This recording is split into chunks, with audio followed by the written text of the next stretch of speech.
Kemudian kita akan bicara faktor-faktor yang mempengaruhi laju reaksi. Maksudnya, kenapa suatu reaksi bisa lebih cepat dibandingkan dengan reaksi lainnya? Nah, ini disebabkan karena beberapa faktor. Yang pertama itu faktor konsentrasi. Nah, kalau kita bicara tentang konsentrasi, itu artinya kita bicara tentang kepekatan. Nah, kepekatan itu menyatakan jumlah partikel yang ada.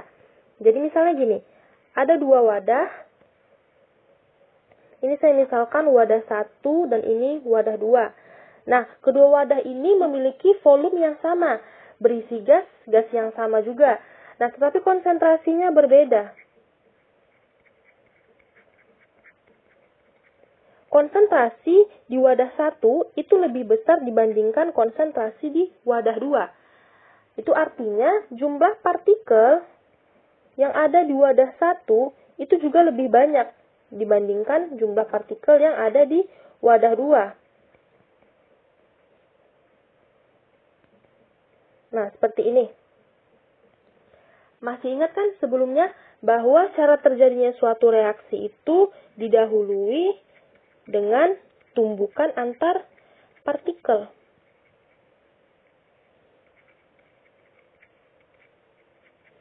Perhatikan, di wadah 1 ini jumlah partikelnya lebih banyak, sehingga kemungkinan tumbukan antar partikelnya itu juga lebih banyak.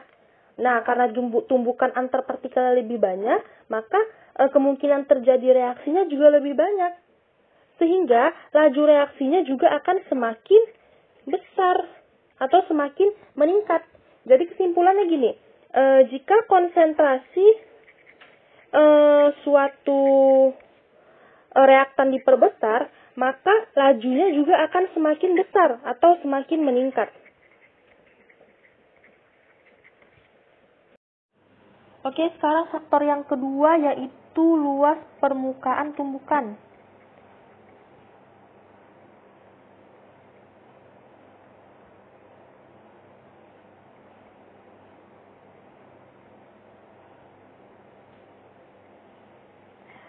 Misalkan ada suatu percobaan, dua wadah ya yang berisi larutan HCl. Nah, dua wadah ini dimasukkan logam seng, Zn ya, dimasukkan Zn, juga Zn. Nah, tetapi di wadah pertama itu dimasukkan seng itu berupa lempengan. Nah, berupa lempengan. Sedangkan di wadah kedua itu dimasukkan sengnya itu berupa serbuk. Nah, ini pasti akan menjadi gelembung gas nantinya.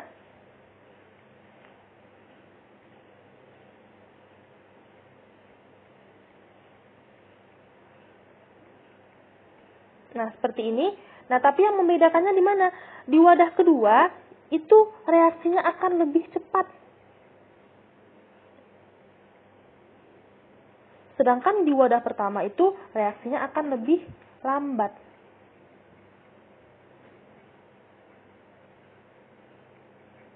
Nah, apa yang mendasari wadah 1 itu lebih lambat dibandingkan wadah 2? Mari kita lihat dari jenis sengnya.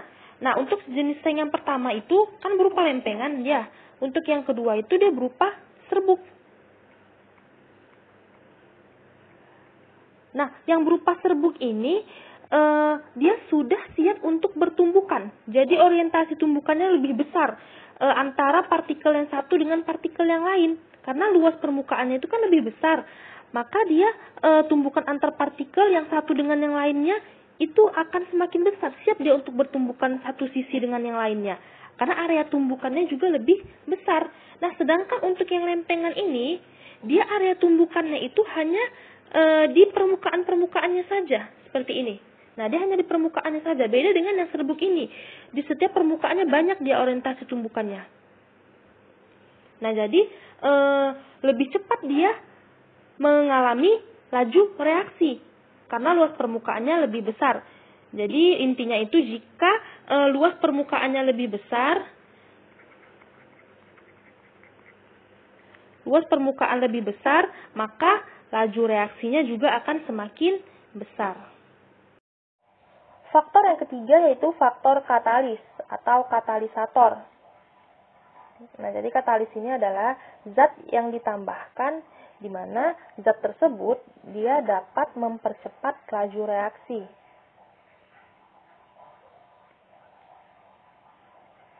Nah, bagaimana cara mempercepatnya? Dengan cara dia menurunkan energi aktivasi. Nah, kalian masih ingat kan sebelumnya energi aktivasi itu adalah energi minimum atau energi minimal yang diperlukan agar suatu reaksi itu dapat terjadi. Nah, jadi logikanya gini, kalau kita mengerjakan sesuatu syaratnya itu susah atau tinggi, pasti kita melakukannya butuh pengorbanan yang lebih besar. Nah, jadi kalau kita misalnya ingin lulus sesuatu, nah syarat lulusnya itu tinggi, pasti kemungkinan kita untuk lulus itu susah kan? Atau kecil. Nah, jadi dengan cara apa kita bisa lulus? Dengan cara menurunkan syarat kelulusannya tadi. Nah, seperti itu juga kalau energi aktivasinya besar, atau energi aktivasinya tinggi, maka reaksi itu akan sulit terjadi. Reaksi akan sukar terjadi. Nah, jadi dengan adanya katalis ini, maka dia menurunkan energi aktivasi. Berarti tadi syaratnya diturunkan. Nah, jadi misalkan gini, kalau ada gambar grafik reaktan itu menjadi produk. Nah, kalian masih ingat kan gambar tingkat energinya seperti ini. Nah, ini energi ya. Ini di sini reaktan. Nah, seperti ini dia tingkat energinya. Ini produk. Nah, maka yang disebut dengan energi aktivasi itu dari reaktan ke puncak ya. Nih, yang disebut dengan energi aktivasi. Nah, kita sebut aja ini energi aktivasi tanpa katalis. Nah, berarti kalau dengan katalis, ini kita misalkan, kalau kalian mau dari reaktan menuju ke produk, itu kan harus melewati gunung. Nah, ini kita misalkan gunung ya, kan harus melewati gunung ini. Nah, tapi dengan adanya katalis, kalian bisa lebih cepat sampai ke produk tanpa melewati gunung. Jadi, seakan-akan katalis ini adalah orang yang tahu jalan pintas ya. Jadi, katalis ini bisa membawa kita lebih cepat lagi. Nah, sini misalnya. Nah, gini dia ya. Nah, jadi ini adalah dari sini ke sini itu adalah energi aktivasi itu dengan katalis. Nah, seperti itu. Jadi dengan adanya katalis, reaksi itu akan lebih cepat terjadinya ya untuk sampai ke produk. Nah, kemudian sifat katalis. Sifat katalis. Nah, ada sebagian orang yang mengatakan bahwa katalis ini tidak ikut terjadi dalam reaksi. Nah, tetapi ada juga yang mengatakan bahwa katalis itu ikut bereaksi dalam suatu reaksi ya, ikut dia ke dalamnya. Nah, maka kalau saya di sini menyatakan bahwa katalis itu ikut bereaksi. Ikut dia bereaksi. Tetapi nanti dia pada akhir dia akan terbentuk lagi.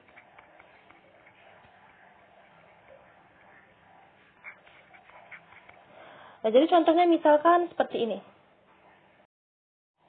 Jadi misalkan ada reaksi A ditambah B itu menghasilkan AB. Nah, ini dengan bantuan katalis ya. Kemudian dia mempunyai tahap di sini. Tahapannya ada. Yang pertama A ditambah K itu menghasilkan AK. Nah, kemudian dari sini dari AK itu ditambahkan dengan B itu menghasilkan AB, ini yang bereaksi ya, A tambah B, AB ya, tambah K. Nah, maka jelas di sini bahwa katalis itu ikut bereaksi kan di sini. Tetapi pada akhirnya nanti dia terbentuk lagi. Jadi seolah-olah dia tidak bereaksi, padahal dia ikut bereaksi. Jadi sudah jelas ya bahwa katalis itu yang pertama ikut bereaksi. Nah, yang kedua, pada akhir nanti dia terbentuk lagi.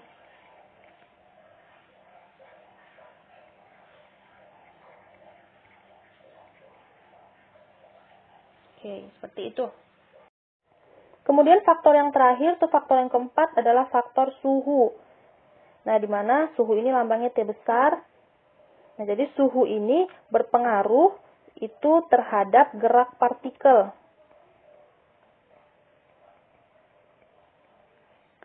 Sehingga jika suhunya semakin besar, maka gerak partikel juga akan semakin cepat, sehingga laju reaksinya juga akan ikut semakin cepat. Nah, jadi gini, masih ingat kan kalian grafik distribusi energi kinetik terhadap fraksi pada suhu tertentu? Nah, seperti ini ya grafiknya. Ini saya misalkan batasan energi aktivasi. Nah, ini energi kinetiknya ya.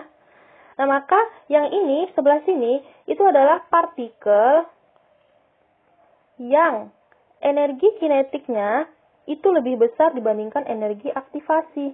Sehingga semua yang batasannya di sini itu bisa ikut bereaksi. Dia bisa bereaksi.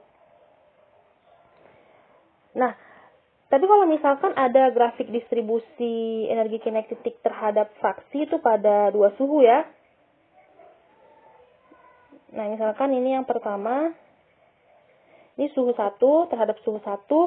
Terus di sini misalkan suhu pertama itu lebih kecil daripada suhu kedua. Atau suhu keduanya itu dia lebih besar ya dibandingkan suhu pertama. Maka grafiknya seperti ini. Nah, ini saya misalkan daerah 1, ini adalah daerah kedua.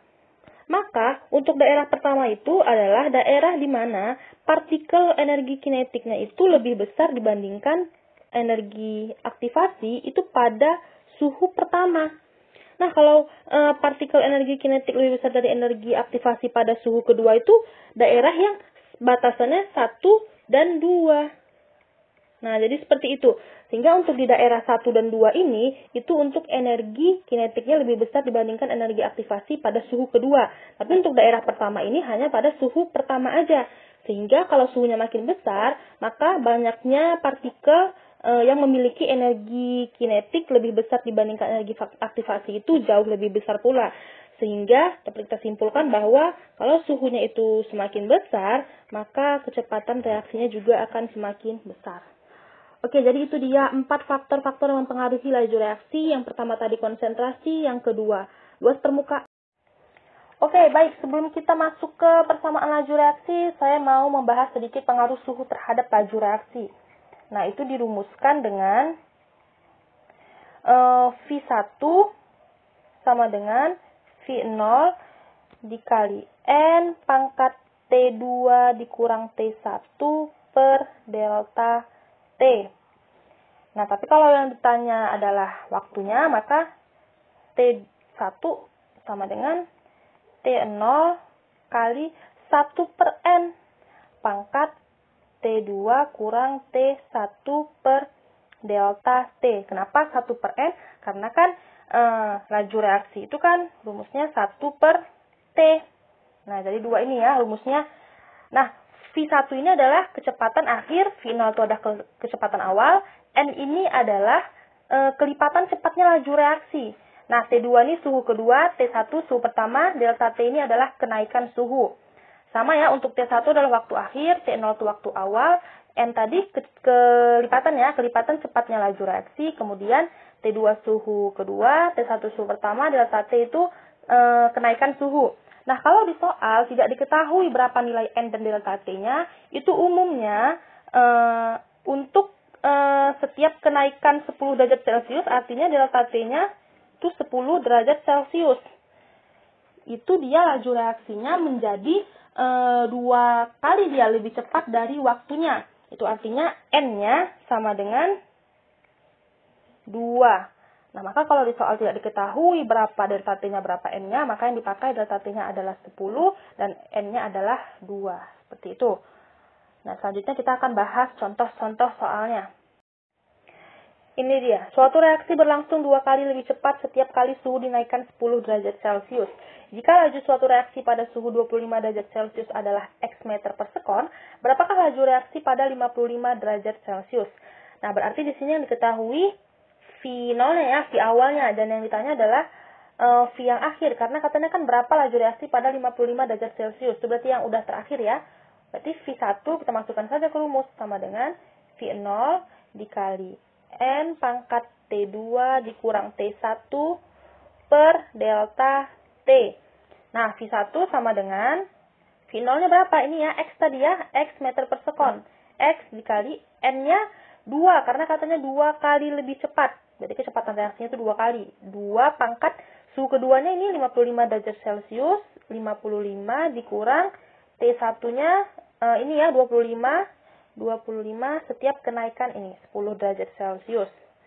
Nah, berarti V1 sama dengan X kali 2, 55 kurang 25 kan 30 dibagi 10. Nah, berarti X kali 2 pangkat 3. Nah, maka dapatkan X 2 pangkat 3 kan 8. V1, maka V1 sama dengan 8X. Berarti pada suhu 25 derajat dia X meter per sekon, pada suhu 55 derajat Celcius dia 8X meter per sekon. Sampai situ bisa ya saya rasa. Selanjutnya diketahui laju reaksi naik 2 kali pada setiap kenaikan suhu 15 derajat Celcius. Nah, jika pada suhu 25 derajat Celcius reaksinya berlangsung selama 240 sekon, maka waktu berlangsungnya reaksi pada suhu 100 derajat Celcius adalah, nah di sini kan diketahui waktu awalnya, berarti yang ditanya adalah waktu yang terakhir, T1. Sama dengan, masukkan aja rumusnya, T0 dikali 1 per N pangkat T2 kurang T1 per delta T. Nah, berarti T1 itu sama dengan T0-nya 240 sekon ya, 240 sekon dikali 1 per N-nya ini 2 kali, lebih cepat ya, 2 pangkat T2-nya 100 dikurang T1-nya 25 derajat Celcius ya, per kenaikan suhunya 15 derajat Celcius, berarti per 15. Nah, sampai sini tinggal kita selesaikan saja ya matematikanya. T1 sama dengan 240 dikali 1 per 2, 100 kurang 25 itu 75 ya, 75 per 15. Oke, berarti T1 sama dengan 240 dikali setengah pangkat 75 bagi 15 pangkat 5. Nah, berarti 240 itu dikali 1 per 2 pangkat 5, 32. Berarti 1 per 32. Nah, maka kita dapatkanlah T1-nya itu 240 kali 1 dibagi 32. Adalah 7,5 sekon. Seperti itu. Oke. Bisa diikuti ya, tinggal memasukkan rumusnya saja.